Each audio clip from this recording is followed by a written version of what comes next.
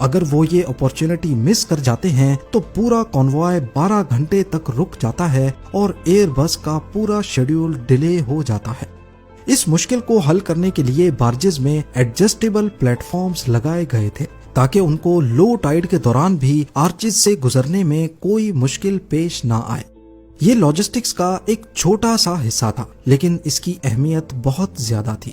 یہاں تک تو آپ نے سمندر اور ریور کے سفر کے بارے میں جانا، اب چلتے ہیں زمینی سفر کی طرف، کیونکہ بورڈو سے ٹولوز ابھی بھی 250 کلومیٹر دور ہے۔ اس سفر کا آغاز ہوتا ہے 50 میٹر لمبے سپر ٹرک سے۔ ہر ٹرک میں 650 ہارس پاور کا انجن اور 96 ویلز لگے ہوتے ہیں۔ ایئر بس کے پارٹس کو ٹولوز کے اسمبلی یونٹ تک انہی سپر ٹرکس میں پہنچایا جاتا ہے، پر یہ کام کسی چیلنج سے کم نہیں ہے۔ روڈز پر ٹریفک کم ہو، اس وجہ سے پورے کانوائے کو صرف رات کے وقت ہی چلایا جاتا ہے۔ رات کے وقت ہائی ویز اور شہروں کی سڑکوں کو بند کر دیا جاتا ہے۔ 40 لوگوں کی ایک ٹیم، جس میں پولیس، ایسکارٹ کارز اور انجینئرز شامل ہوتے ہیں، کانوائے کے ساتھ ہوتی ہے۔ اس کانوائے کا سب سے چیلنجنگ پارٹ انہیں چھوٹے شہروں کے راؤنڈ اباؤٹس اور تنگ کارنر سے گزارنے کا ہوتا ہے۔ ایک ونگ جو 15 میٹرز تک ٹرک کے پیچھے سے لٹکا ہوا ہو، وہ لیمپ پوسٹس، درختوں اور چھتوں سے بس کچھ سینٹی میٹرز ہی دور ہوتا ہے۔ آخرکار جب یہ پارٹس ٹولوز کے اسمبلی یونٹ پہنچ جاتے ہیں تو یہاں کے ہائی ٹیک سسٹمز کی بدولت کچھ ہی گھنٹوں کے اندر انہیں اسمبل کر دیا جاتا ہے۔ A380 جو دنیا کا سب سے بڑا پیسنجر پلین ہے، اس کے فیوزلاج کو جوڑنے کے لیے 19,000 سے زیادہ ریوٹس استعمال ہوتی ہیں اور 4,000 سے زیادہ ریوٹس ونگز کو فیوزلاج کے ساتھ جوڑنے میں۔ انجنز، الیکٹرانکس، انٹیریئرز اور پینٹ کے بعد جہاز اب ڈیلیوری کے لیے بالکل تیار ہو جاتا ہے۔ ایک A380 کو کمپلیٹ ہونے میں، یعنی اس کے مختلف پارٹس بننے، ان کی ٹرانسپورٹیشن اور اسمبلی میں تقریباً 9 مہینے لگتے ہیں۔ آج تک ایئر بس A380 کے صرف 251 یونٹس ہی بنائے گئے ہیں، کیونکہ اس کو آپریٹ کرنا بھی ہر ایئر لائن کے بس کی بات نہیں۔ حیرت انگیز طور پہ ان میں سے 50% یونٹس اکیلے ایمریٹس ایئر لائن کے پاس ہیں۔ اس جہاز میں 850 پیسنجرز ایک ساتھ ٹریول کر سکتے ہیں۔ اس کا ٹیک آف ویٹ لگ بھگ 5,75,000 kg ہے، یعنی اتنا ہی جتنا 300 SUV کا کمبائنڈ وزن ہوتا ہے۔ قیمت کی بات کی جائے تو ایک A380 $445 ملین کا ہے، جو کہ 3,800 کروڑ روپے بنتے ہیں۔ اس قیمت میں بوئنگ 737 جیسے 5 ایئر کرافٹ خریدے جا سکتے ہیں۔ اگلی بار جب آپ کسی ایئر بس میں ٹریول کریں گے تو یقیناً آپ کو پتا ہوگا کہ یہ جہاز کس جوش اور لگن کے ساتھ ٹیم ورک کے ذریعے بنایا گیا اور پھر کیسے اسے خطروں سے کھیل کر ٹرانسپورٹ کیا گیا تھا۔